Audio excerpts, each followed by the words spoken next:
पूर्व दिशा में आसमान अभी लालिमा ओढ़ ही रहा था। सूरज की पहली सुनहरी किरण जैसे ही चंदनपुर गांव की छोटी सी शांत और कलकल करती नहर के जल पर गिरी, हवा में रुई की तरह उड़ते धूल के बारीक कणों के साथ एक जानी पहचानी और लयबद्ध आवाज गूंज उठी। ठन ठन ठन ठन। ये महज कोई शोर नहीं था, बल्कि ये आवाज थी गांव के सबसे पुराने, परिश्रमी और ईमानदार लोहार रामदीन की, जो अपनी छोटी सी कालिकपुती भट्टी के पास बैठा लोहे को धधकती आग में तपाकर उसे ठोक ठोक कर एक नया आकार दे रहा था। भट्टी की आंच और सालों की कड़ी मेहनत ने रामदीन के हाथों की त्वचा को खुरदुरा और सख्त बना दिया था, जैसे कोई पुरानी चट्टान हो। लेकिन इसके बावजूद उसके सांवले चेहरे पर एक अलग ही ताजगी और आत्मसंतुष्टि की चमक हमेशा विद्यमान रहती थी। इस चेहरे पर ना तो कोई शिकन थी और ना ही भाग्य से कोई शिकायत, क्योंकि रामदीन भली भांति जानता था कि बिना पसीना बहाए और मेहनत किए कोई भी फल मीठा नहीं होता। उसके लिए उसका काम ही उसकी पूजा थी।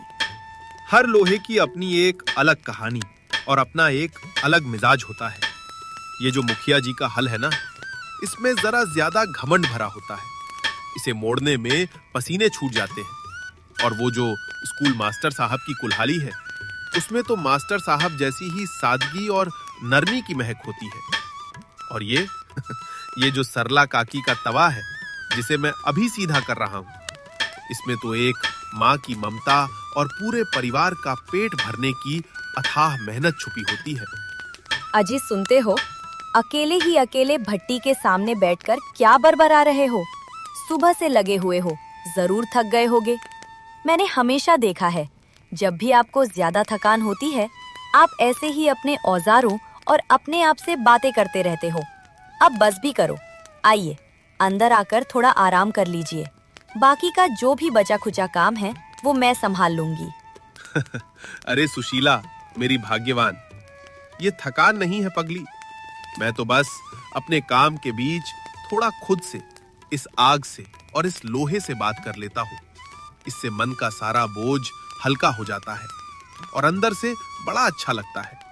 इंसान जब अपने काम से बात करने लगे तो काम बोझ नहीं लगता। रामदीन की बातें सुनकर सुशीला की आंखों में एक हल्का सा सम्मान का भाव उमड़ आया। वो थोड़ा मुस्कुराते हुए चुप हो गई और वापस घर के काम में लगने के लिए मुड़ी। तभी रामदीन को अपनी एक लौती और लाडली बेटी राधा का ख्याल आया। सोकर तो वो कब की उठ गई। वो तो घर के बाहर मिट्टी में खेल रही है। बेचारी दिन भर इधर उधर यही छोटे मोटे काम करती है या खेलती रहती है। मैं जानती हूँ, मन तो उसका भी गांव की बाकी लड़कियों की तरह साफ सुथरे कपड़े पहनकर स्कूल जाने का है। पर क्या करें, हमारी आर्थिक हालत ही ऐसी है कि हम उसे पढ़ा नहीं पा रहे। मेरा तो कलेजा फट जाता है उसे यूं मिट्टी में खेलते देखकर। सुशीला के शब्द अभी हवा में ही तैर रहे थे कि तभी उन्होंने दूर से देखा कि उनकी 10 वर्षीय बेटी राधा अपनी छोटी सी बाहों में कुछ किताबों जैसी दिखने वाली एक पुरानी सी गठरी लिए घर की ओर आ रही थी। राधा के नन्हे कदमों में एक अजीब सी जल्दबाजी थी। उसकी मासूम आंखों में दुनिया भर के सवाल थे और दिल में एक बहुत बड़ी लेकिन अधूरी ख्वाहिश पल रही थी। बाबूजी, बाबूजी, मैं कब स्कूल जाऊंगी? देखिए ना, पास के गांव की और हमारे गांव की सरपंच की लड़कियां रोज तैयार होकर स्कूल जाती हैं। मैं उन्हें छुप छुप कर देखती हूँ। बाबूजी, मैं भी तो पढ़ना चाहती हूँ। वो लड़कियां बताती हैं कि वहाँ सुंदर सुंदर कविता पाठ होता है। रंग बिरंगी किताबों में नई नई कहानियाँ होती हैं। मैं भी वो सब सीखना और पढ़ना चाहती हूँ बाबूजी। क्या मैं कभी स्कूल नहीं जा पाऊंगी? मेरी प्यारी बच्ची, बेटी, तेरे इस गरीब बाबा की जिंदगी भी इस पुराने लोहे की तरह टूटी फूटी और संघर्षों से भरी है। मगर देख, मैं फिर भी हिम्मत नहीं हारता। रोज भट्टी के सामने बैठकर मेहनत करता हूँ। तुझे भी पढ़ने का पूरा मौका मिलेगा। बस तू थोड़ा सब्र रख मेरी बच्ची। मैं दिन रात कोशिश कर रहा हूँ कि कुछ पैसे जोड़कर तुझे जल्दी ही स्कूल भेज सकूं।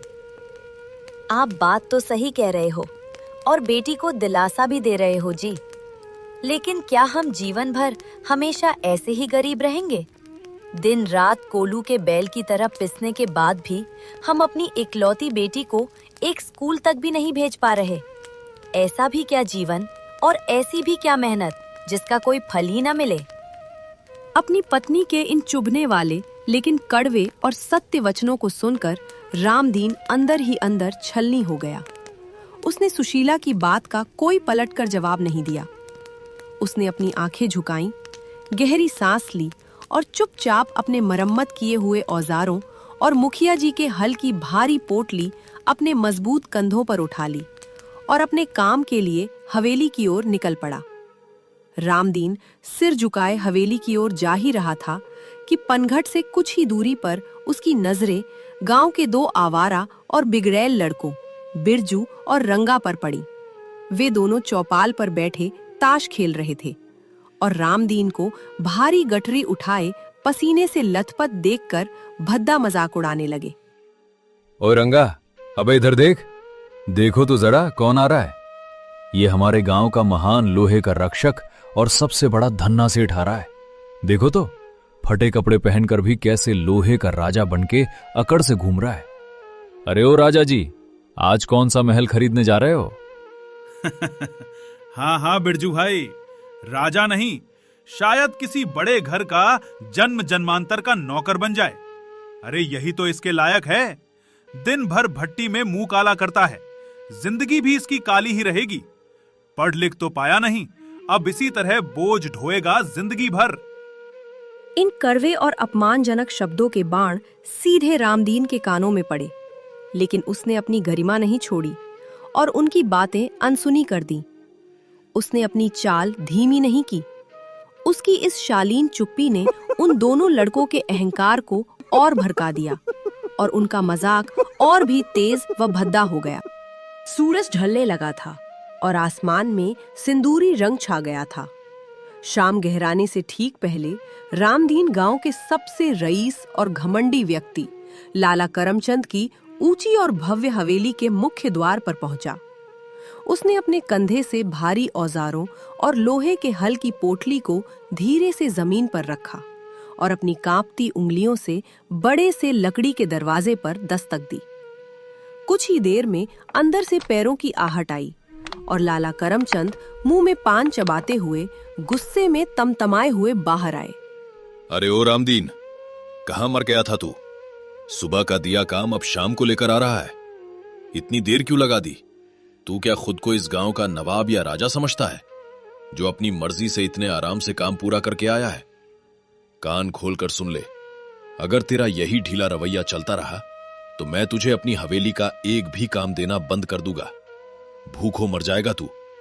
मुझे क्षमा करे लाला जी, ये आपका लोहे का हल बहुत पुराना हो चुका था और इसे सही आकार में ठीक करने में मुझे थोड़ा ज्यादा समय लग गया। मैंने यही सोचा कि जल्दबाजी में अधूरा और कच्चा काम आपके हाथ में न दूं, क्योंकि खेत में ये धोखा दे सकता था। इसी काम को पक्का करने के चक्कर में थोड़ी देर हो गई लाला जी। अच्छा, बड़ा ईमानदार बन रहा है, ऐसा है क्या? तो जरा ये बता कि ये क्या है? ये हल तो मुझे अभी भी पूरी तरह से ठीक नहीं लग रहा। इसकी धार वैसी नहीं है जैसी मैंने कही थी। जरूर तूने मेरे काम में कोई बड़ी गड़बड़ की है। मुझे तो लगता है तूने ही शाम होने के डर से जल्दबाजी में काम निपटाया होगा, है ना? काम चोर तहीं का। लाला जी, आप ऐसा मत कहिए। आप चाहे तो मैं इसे बिना एक भी पैसा लिए दोबारा अपनी भट्टी पर तपाकर ठीक कर दूं। पर विश्वास मानिए, मैं गरीब जरूर हूं, पर कभी अपनी ईमानदारी और नीयत नहीं छोड़ता। मैंने पूरी लगन और मेहनत से इसे ठीक किया था। इन दिनों मौसम खराब है।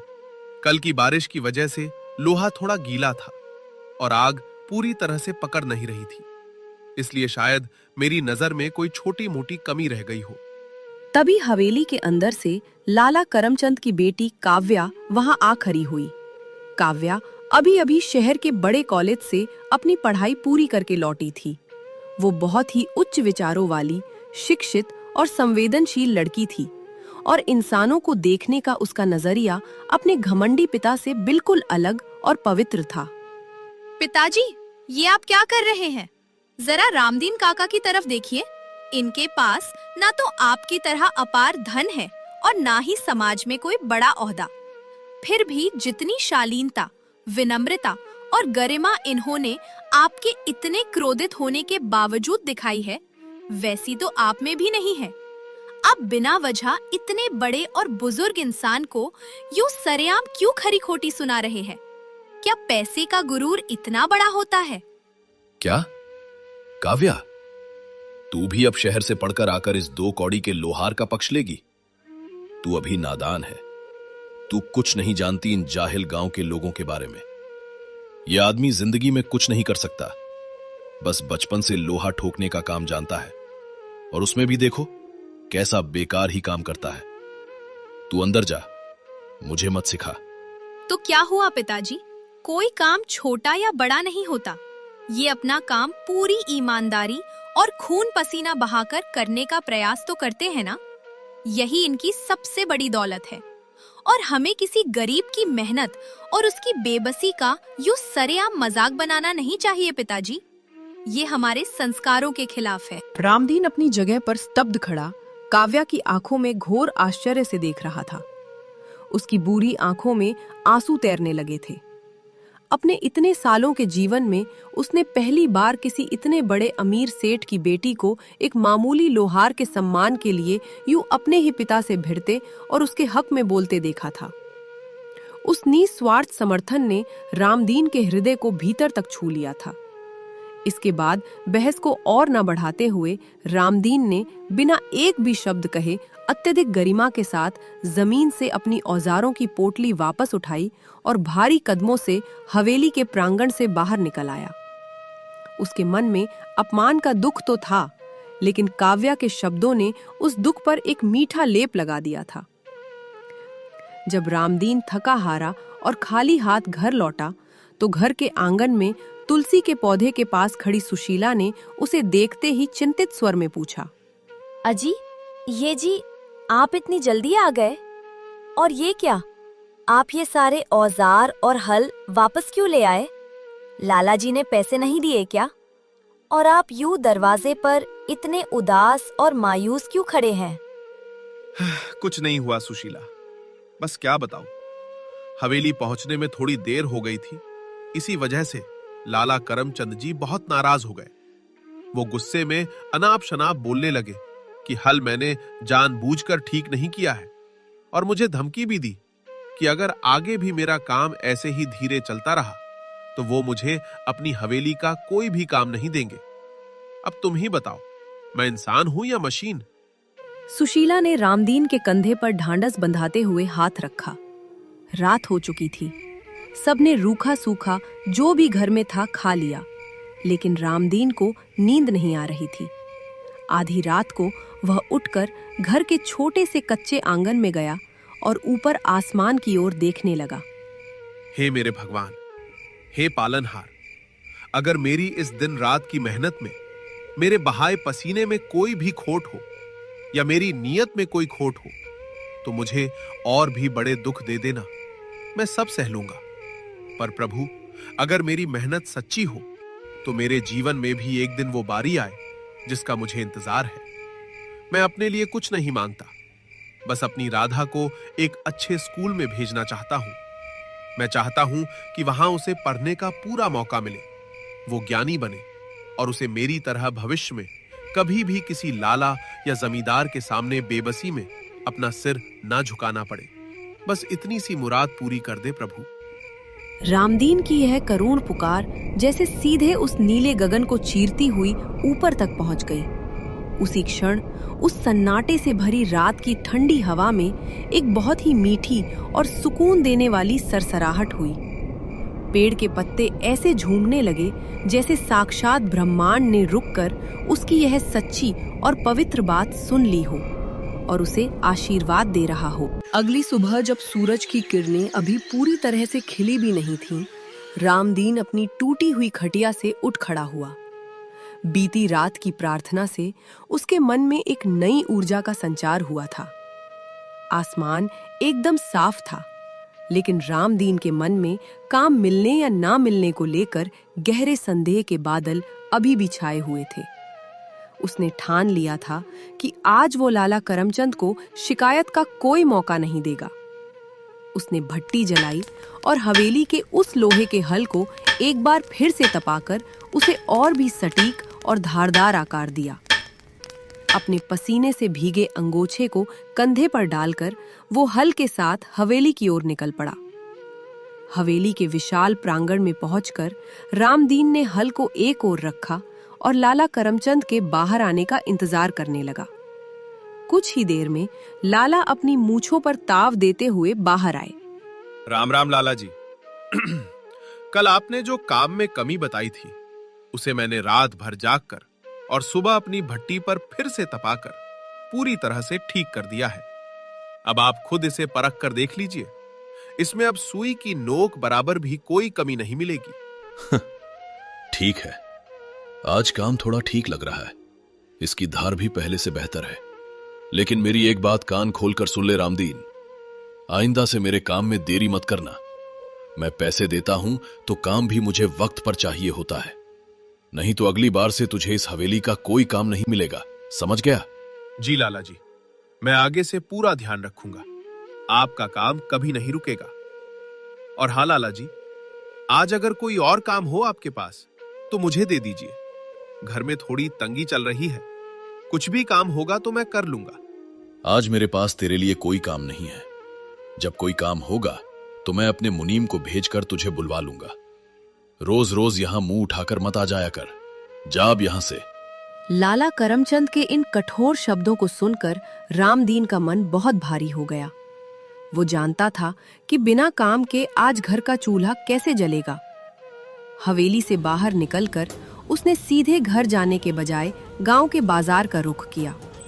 उसने सोचा कि शायद बाजार में किसी को कोई लोहे का सामान बनवाना हो या कोई और मजदूरी का काम मिल जाए। रास्ते में उसने 2-3 बड़े किसानों और जमींदारों के घरों पर भी दस्तक दी, लेकिन हर जगह से उसे निराशा ही हाथ लगी। खाली हाथ, थके हुए कदमों और उदास चेहरे के साथ जब रामदीन अपने घर के आंगन में पहुंचा तो सुशीला जो तुलसी को जल चढ़ा रही थी उसे देखकर ठिठक गई। रामदीन के चेहरे की लकीरें उसकी सारी कहानी बयां कर रही थीं। ये जी, आज फिर क्या हुआ? आप सुबह तो इतने अच्छे मन से गए थे, फिर इतने उदास होकर क्यों लौटे हैं?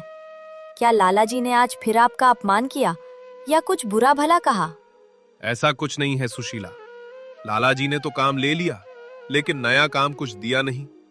तुम तो जानती ही हो आजकल हमारे हालात कैसे हैं। इस तंगी के समय में अगर रोज काम ना मिले तो जिंदगी का पहिया कैसे घूमेगा। ऊपर से आजकल लोहार के हाथ के काम की कद्र ही कहाँ रह गई है। आप बिल्कुल ठीक कह रहे हो जी, लेकिन आप कोई और काम क्यों नहीं कर लेते? आजकल मैं देखती हूँ कि लोहार को काम कम मिलने लगा है। बहुत से अमीरों के पास तो अब कारखानों से बनी मशीनें और औजार आ गए हैं। वे लोग हाथ की मेहनत का मोल नहीं समझते। कारखानों की मशीनों से कहाँ काम अच्छा और टिकाऊ होता है सुशीला। जो मजबूती और जान इंसान अपने हाथ की चोट से लोहे में डालता है वो मशीनों में कहाँ। लेकिन ये आजकल के लोग ये बात कहाँ समझेंगे। इस नई आधुनिकता और मशीनों ने मानो हम जैसे गरीब कारीगरों की रोजी रोटी ही छीन ली है।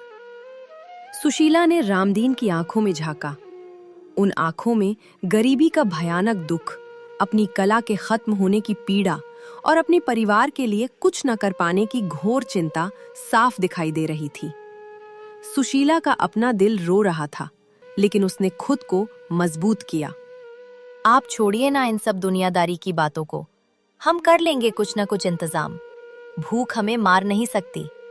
आप बस अपने सच्चे मन से काम कीजिए और अपनी ईमानदारी मत छोड़िए।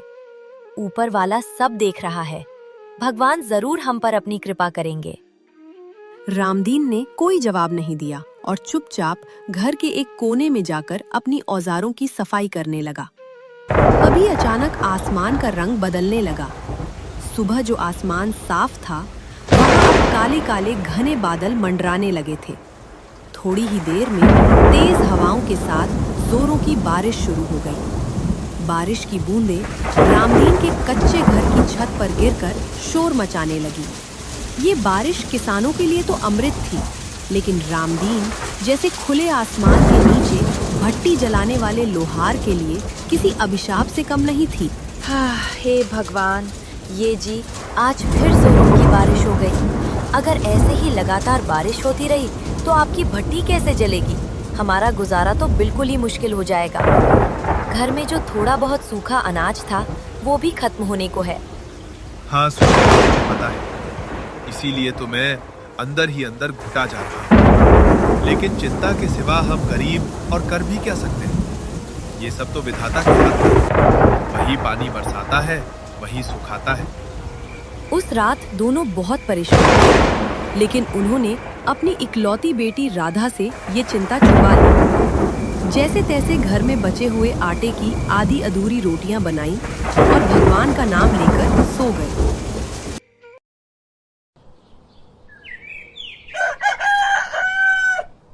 अगली सुबह जब आंख खुली तो बारिश रुक चुकी थी, लेकिन हर तरफ कीचड़ और नमी थी। रामदीन की भट्टी का कोयला पूरी तरह से भीग चुका था। काम मिलने का कोई अंदेशा नहीं था। मैं रात भर एक बात सोच रही थी। अगर आप मन छोटा न करें तो हम दोनों मिलकर ये काम कर सकते हैं।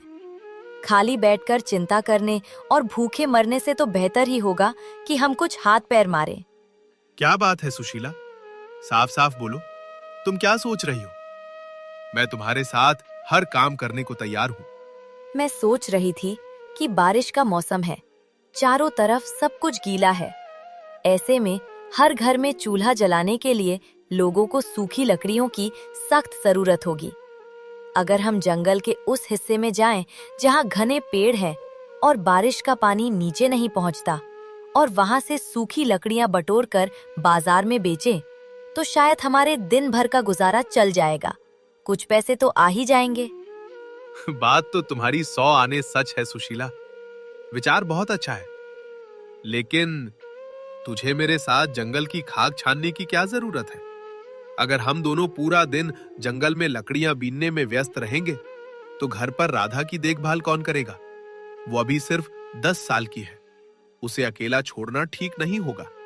ठीक है, आपकी बात मैं मानती हूँ, लेकिन आपके शरीर में तो इतना दर्द रहता है, आपकी कमर जवाब दे जाती है। क्या आप अकेले जंगल में लकड़ियों का भारी गट्ठर उठा पाएंगे? मुझे डर लगता है कि कहीं आप खुद को और बीमार न कर लें। अरे तू मेरी फिक्र छोड़ दे सुशीला, मैं कोई कांच का तो बना नहीं हूं, मैं कर लूंगा। एक पिता के लिए इतना सा शारीरिक दर्द उसे उसकी जिम्मेदारी से कभी नहीं रोक सकता। और वैसे भी ये कोई जिंदगी भर का काम तो है नहीं, कुछ ही दिनों की बात है। जब बारिश का मौसम चला जाएगा और लोग फिर से लोहार का काम देंगे, तब मैं वापस अपनी भट्टी पर लौट आऊंगा। हाँ, ठीक है जी, अगर आप कहते हैं तो मैं घर पर रुकती हूँ। आप पहले थोड़ा सा गुड़ और पानी पी लीजिए, फिर लकड़ियाँ ढूंढने जाइए। मैं राधा को कुछ खाने को देकर घर की साफ सफाई में लग जाऊंगी। रामदीन ने अपने कंधे पर एक मोटी रस्सी और हाथ में एक छोटी कुल्हाड़ी ली और जंगल की ओर निकल पड़ा। जंगल काफी घना था और बारिश के बाद वहां की मिट्टी से एक अजीब सी सौंधी खुशबू आ रही थी। रामदीन कई घंटों तक इधर उधर भटकता रहा। उसने बहुत मेहनत से पेड़ों के नीचे और खोखले तनों में छिपी हुई सूखी लकड़ियां चुनी और एक बड़ा सा गट्ठर तैयार किया। लकड़ियों का गट्ठर बहुत भारी था। कमर दर्द और लगातार काम करने के कारण रामदीन पसीने से तरबतर हो गया और थकान के मारे वह एक विशाल बरगद के पेड़ के नीचे थोड़ा विश्राम करने के लिए बैठ गया। जैसे ही उसने अपनी आंखें बंद की, उसे कुछ दूरी से एक दिव्य और शांत ध्वनि सुनाई दी। उसने आंखें खोलकर देखा तो पाया कि बरगद के पेड़ की दूसरी ओर एक चबूतरे पर एक बेहद ही तेजस्वी महापुरुष, जो साक्षात संत कबीर दास जी थे, आंखें मूंदे गहरे ध्यान में बैठे थे। उनके चेहरे पर एक अलौकिक शांति और तेज था, जो रामदीन की सारी थकान को पल भर में हरता हुआ महसूस हो रहा था। रामदीन एक साधारण लोहार था। वह संत कबीर दास के ध्यान को भंग नहीं करना चाहता था। उसने आदरपूर्वक उन्हें दूर से ही प्रणाम किया और दबे पांव वहां से जाने के लिए मुड़ा। ठहर जाओ बेटा रामदीन, इतनी भी क्या जल्दी है? शायद तुम्हारे कंधों पर लकड़ियों का गट्ठर बहुत भारी है और तुम भीतर तक बहुत थक गए हो। आओ, यहां मेरे समीप आकर थोड़ा विश्राम कर लो। प्रणाम संत शिरोमणि, मुझे क्षमा करें, मैं आपका ध्यान भंग नहीं करना चाहता था। पर महाराज, आपको मेरा नाम और ये कैसे पता चला कि मैं थका हुआ हूं और आराम करना चाहता हूं? मैं तो आपको पहली बार देख रहा हूं। बेटा, ये जो प्रकृति है ना, ये सब बता देती है। तुम्हारे माथे का पसीना और तुम्हारे सांसों की गति तुम्हारी थकान का प्रमाण दे रही है। और नाम तो इस परमात्मा की सृष्टि में हर आत्मा का एक ही है, परमात्मा का अंश। बाकी सब तो बस अनुमान है, जिसे प्रभु अपनी कृपा से मेरे हृदय में डाल देते हैं। आओ, यहां बैठो और अपने इस सांसारिक बोझ को कुछ देर के लिए नीचे रख दो। धन्य हो स्वामी, आपके दर्शन मात्र से ही मेरा मन बहुत हल्का हो गया है। स्वामी, क्या आप रोज इस घने जंगल में आकर इसी तरह तप और ध्यान करते हैं? हाँ बेटा, इस प्रकृति की गोद में जहां छल कपट नहीं होता, ध्यान लगाने से मन प्रसन्न और निर्मल हो जाता है। प्रकृति हमें बिना मांगे सब कुछ देती है। लेकिन बेटा रामदीन, मैं तुम्हारे माथे की लकीरों को पढ़ पा रहा हूं। तुम्हें देखकर लगता है कि तुम अपनी जिंदगी से, अपने भाग्य से बिल्कुल भी खुश नहीं हो। तुम्हारे भीतर एक गहरा द्वंद्व और पीड़ा चल रही है। नहीं स्वामी, ऐसी बात नहीं है। मैं अपने भाग्य को दोष नहीं देता। मैं बस रोज की मुश्किलों, इस गरीबी और अपनी बेटी के भविष्य की चिंताओं की वजह से थोड़ा परेशान रहता हूं। मैं अपनी बेटी राधा को पढ़ाना चाहता हूं, लेकिन मेरी मेहनत का कोई फल नहीं मिल रहा। लाला करमचंद जैसे लोग मेरा मजाक उड़ाते हैं। लेकिन सच कहूं तो मैं अपने परिवार के साथ उस टूटी झोपड़ी में भी बहुत खुश हूं। बस ये आर्थिक तंगी कभी कभी आत्मा को चीर देती है। बेटा रामदीन, जीवन एक चक्र है जिसमें कठिनाइयां और दुख तो आएंगे ही। मैंने कहा है ना, दुख में सुमिरन सब करे, सुख में करे न कोय। जो सुख में सुमिरन करे तो दुख काहे को होए। बेटा, जो व्यक्ति इन मुश्किलों से जूझ कर भी सत्य के मार्ग से नहीं भटकता और प्रभु ने जो भी रूखा सूखा दिया है उसी में सब्र रखता है, उसकी जिंदगी अंततः खुशहाल हो ही जाती है। धैर्य रखो, तुम्हारी यह लकड़ी बीनने की मेहनत व्यर्थ नहीं जाएगी। जो किसी के मार्ग में रुकावट डालते हैं उनका विचार छोड़ दो, तुम अपना कर्म करो। रामदीन को संत कबीर दास की इन गूढ़ और आध्यात्मिक बातों का पूरा अर्थ तो समझ नहीं आया, लेकिन उनके वचनों ने उसके हृदय में एक अजीब सी शांति और ठंडक जरूर भर दी। उसे लगा जैसे उसके अंदर फिर से एक नई ऊर्जा का संचार हो गया है। कुछ देर और विश्राम करने के बाद रामदीन ने संत कबीर दास के चरण स्पर्श किए और उनसे विदा लेकर बाजार की ओर निकल गया।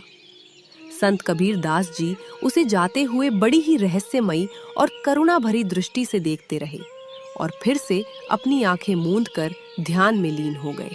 रामदीन ने बाजार में जाकर एक ढाबे वाले दीनानाथ को वो सारी सूखी लकड़ियां बेच दी। बारिश के मौसम में सूखी लकड़ियों की कीमत अच्छी मिल गई। दीनानाथ ने उसे 100 रुपए दिए। 100 रुपए रामदीन के लिए एक बहुत बड़ी रकम थी। वह खुशी खुशी बाजार से कुछ राशन, थोड़ा गुड़ और दाल लेकर घर लौटा। सुशीला, ओ सुशीला, जरा बाहर तो आ, देख मैं क्या लाया हूँ। अरे वाह, ये जी, आप तो बहुत सारा सामान ले आए। लकड़ियां बिक गईं क्या? ये लो सुशीला, आज वो सूखी लकड़ियां बाजार में दीनानाथ ढाबे वाले को बेच दी। उसने मुझे 100 रुपए दिए। मैं जानता हूँ ये हमारी जरूरतों के हिसाब से बहुत कम है, लेकिन इससे जो मिला मैं राशन ले आया। मेरा मन तो बहुत था कि मैं जंगल में और रुकूं और लकड़ियां जमा करूं, लेकिन कमर का दर्द बहुत बढ़ गया था और मैं बहुत थक गया था। मुझे माफ कर देना सुशीला, मैं इससे ज्यादा नहीं कर पाया। हाय राम, आप ये कैसी बातें कर रहे हैं? आप मुझसे माफी मत मांगिए। आपने अपने शरीर की परवाह किए बिना जो ये खून पसीने से कमाया है, हमारे लिए यही करोड़ों की दौलत है। इसी से हमारा घर चलेगा। और हाँ, मैं देख रही हूँ, दिन ब दिन आप बहुत कमजोर होते जा रहे हो। शायद खाने की कमी और ज्यादा मेहनत की वजह से। आप अपना पेट काटकर मेरे और राधा के लिए बचाते हो। ऐसे कैसे चलेगा? ऐसी कोई बात नहीं है सुशीला। मैं बिल्कुल कमजोर नहीं हूं। मैं तो लोहे को भी मोड़ सकता हूं। बस उम्र बढ़ रही है, उसका थोड़ा असर है। और फिर माँ बाप अपने बच्चे के लिए क्या कुछ नहीं कर सकते। मैं अपनी बेटी राधा का पालन पोषण ऐसा करना चाहता हूं कि भविष्य में उसकी जिंदगी मेरी तरह इस भट्टी के धुएं और गरीबी में ना बीते। तभी राधा पास ही खेलकर घर लौट आई। उसने देखा कि घर में राशन आया है, तो उसके चेहरे पर एक अलग ही चमक आ गई। रामदीन ने उसे अपने पास बुलाया। मेरी प्यारी बिटिया, तू अपने इस गरीब बाबा से नाराज तो नहीं है ना? मैं तुझे अभी तक अच्छे कपड़े नहीं दिला पाया, तुझे स्कूल नहीं भेज पाया। तुझे भी और लड़कियों की तरह अच्छी अच्छी किताबें पढ़ने की इच्छा होती होगी ना? नहीं बाबूजी, मुझे आपसे कोई शिकायत नहीं है। आप दुनिया के सबसे अच्छे बाबूजी हैं। मैं तो बस हर दिन आपके और माँ के चेहरे पर हंसी देखना चाहती हूँ। हाँ बाबूजी, सच कहूँ तो स्कूल जाने की इच्छा तो बहुत होती है। जब सरपंच की बेटी नई किताबें लेकर जाती है तो मेरा मन भी करता है कि मैं भी उन किताबों को छू कर देखूं। लेकिन बाबूजी, जब तक आपके पास पैसे नहीं आते, मैं घर पर ही माँ से थोड़ा बहुत सीख लूंगी। आप परेशान मत होइए। अपनी 10 साल की बेटी के मुंह से इतनी समझदारी भरी बातें सुनकर रामदीन बहुत भावुक हो गया। उसने अपनी आंखों में आए आंसुओं को छुपके से पोंछ लिया। उस दोपहर कई दिनों बाद तीनों ने पेट भरकर खाना खाया। खाना खाने के बाद राधा फिर से गांव के बच्चों के साथ खेलने बाहर चली गई। अगले दिन सुबह सुबह आसमान में फिर से काले बादल मंडरा रहे थे। रामदीन ने फिर से जंगल जाने की तैयारी कर ली। उसने अपनी रस्सी और कुल्हाड़ी उठाई। आप फिर कहाँ जा रहे हो? कल ही तो इतने थक गए थे और कमर में दर्द भी था। आज आराम कर लीजिए ना। नहीं सुशीला, बारिश का मौसम है, लकड़ियां महंगी बिक रही हैं। सोच रहा हूं कि थोड़ी और लकड़ियां जमा कर लूं। थोड़े और पैसे आएंगे तो शायद मैं राधा की पढ़ाई के लिए कुछ जोड़ पाऊंगा। तू तो जानती ही है, हमारी बेटी कितनी समझदार है। वो हमसे कभी ऐसी चीजों की जिद नहीं करती जो हम उसे नहीं दिला सकते। उसका ये भोलापन मुझे और भी मेहनत करने पर मजबूर करता है। हाँ, वो बहुत समझदार है, लेकिन आप भावनाओं में बहकर अपनी सेहत से खिलवाड़ मत कीजिए। देखिए, आसमान में कैसे घने बादल छाए हुए हैं। अगर जंगल में जोरों की बारिश हो गई तो आप पूरी तरह भीग जाओगे और बीमार पड़ जाओगे। अरे कुछ नहीं होगा मुझे सुशीला। मैं बारिश शुरू होने से पहले ही जल्दी से लकड़ियां बटोर कर लौट आऊंगा। तू चिंता मत कर। इतना कहकर रामदीन तेज कदमों से जंगल की ओर निकल गया। जंगल में कल की बारिश के कारण काफी कीचड़ था और पत्ते अभी भी गीले थे। वो काफी दूर तक निकल गया ताकि उसे अच्छी और सूखी लकड़ियां मिल सकें। जैसे ही उसने जंगल के एक बहुत घने और सुनसान हिस्से में प्रवेश किया, उसे कुछ दूरी पर झाड़ियों के पीछे से एक अजीब सी आवाज सुनाई दी। उसने ध्यान से देखा तो वहां एक बेहद ही खूबसूरत और सफेद रंग का खरगोश झाड़ियों के बीच फंसा हुआ था। वो शायद रास्ता भटक गया था और डरा हुआ लग रहा था। अरे, ये इतना सुंदर सफेद खरगोश यहाँ इस भयानक जंगल में कहां से आ गया? इस जंगल में तो अक्सर जंगली जानवर घात लगाए बैठे रहते हैं। शायद ये किसी का पालतू है जो भटक कर यहाँ आ गया है। बेचारा कितना डरा हुआ है। रामदीन ने अपनी लकड़ियां बटोरने का काम रोक दिया। उसने सोचा कि अगर वो लकड़ियां बटोरने में लगा रहा तो शायद कोई जंगली जानवर इस मासूम खरगोश को अपना शिकार बना लेगा। शायद इसे किसी ने छोड़ दिया है या ये अपने झुंड से बिछड़ गया है। मैं इसे यहाँ इन खतरनाक जानवरों के बीच मरने के लिए नहीं छोड़ सकता। अगर इसका कोई मालिक इसे ढूंढने आएगा तो मैं उसे लौटा दूंगा, लेकिन फिलहाल इसकी जान बचाने के लिए मुझे इसे अपने साथ घर ले चलना चाहिए। रामदीन जैसे ही खरगोश के पास पहुंचा, खरगोश ने भागने की कोई कोशिश नहीं की। वो इतना डरा हुआ था कि बिना किसी विरोध के चुपचाप रामदीन के मजबूत हाथों में समा गया, जैसे उसे एहसास हो गया हो कि यह व्यक्ति उसका रक्षक है। आसमान में बिजली कड़कने लगी थी और बारिश की बड़ी बड़ी बूंदें गिरने लगी थी। रामदीन ने बिना समय बर्बाद किए जितनी लकड़ियां बची थीं उन्हें समेटा और उस प्यारे से खरगोश को अपनी कमीज के अंदर छुपाकर तेजी से अपने घर की ओर भागने लगा। पूरी तरह से भीगा हुआ रामदीन जब लकड़ियों के गट्ठर और उस खरगोश को लेकर घर पहुंचा तो सुशीला और राधा दोनों दरवाजे पर ही उसका बेसब्री से इंतजार कर रही थी। ये जी, ये इतना सुंदर खरगोश आप कहाँ से ले आए?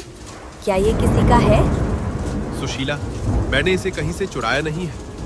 ये मुझे जंगल के बहुत गहरे हिस्से में अकेला और डरा हुआ भटकता मिला। अगर कोई इसका मालिक इसे ढूंढते हुए गांव में आएगा तो हम उसे दे देंगे, लेकिन अगर मैं इसे वहां छोड़ देता तो रात में जंगल के जानवर इसे खा जाते। ये जरूर किसी अच्छे घर का पालतू है। देखा ना, ये कैसे बिना डरे मेरे साथ चला आया। अरे वाह बाबूजी, ये तो बहुत ही प्यारा और मुलायम है। हाँ देखो, इसकी आंखें कितनी लाल और सुंदर हैं। बाबूजी, क्या हम इसे अपने घर में रख सकते हैं? अगर इसका मालिक नहीं आया तो हम इसे पालेंगे। देखो, ये कितना भोला भाला सा है। मैं आज से इसका नाम भोला रखूंगी। अपनी लाडली बेटी राधा के चेहरे पर कई दिनों बाद इतनी सच्ची और मासूम खुशी देखकर रामदीन और सुशीला अपनी सारी थकान और परेशानियां भूल गए। उन्होंने मुस्कुराते हुए सिर हिलाया और उस छोटे से जादुई से दिखने वाले खरगोश को अपने परिवार का एक नया सदस्य बनाने का फैसला कर लिया। उन्हें नहीं पता था कि ये भोला उनकी जिंदगी में क्या बड़े बदलाव लाने वाला है। दोस्तों, रामदीन के घर आया ये नन्हा सा भोला आखिर कौन है? क्या ये सिर्फ एक साधारण खरगोश है या फिर ये रामदीन की गरीबी मिटाने का कोई ईश्वरीय संकेत है? क्या भोला के आने से राधा का स्कूल जाने का सपना पूरा होगा या रामदीन किसी नई मुसीबत में फंसने वाला है? इस रहस्य को जानने के लिए जल्दी से कमेंट बॉक्स में 5-2 टाइप करें। आपके कमेंट्स आते ही हम इस कहानी का दूसरा और आखिरी भाग अपलोड कर देंगे। तब तक वीडियो को लाइक करें और चैनल को सब्सक्राइब करना न भूलें।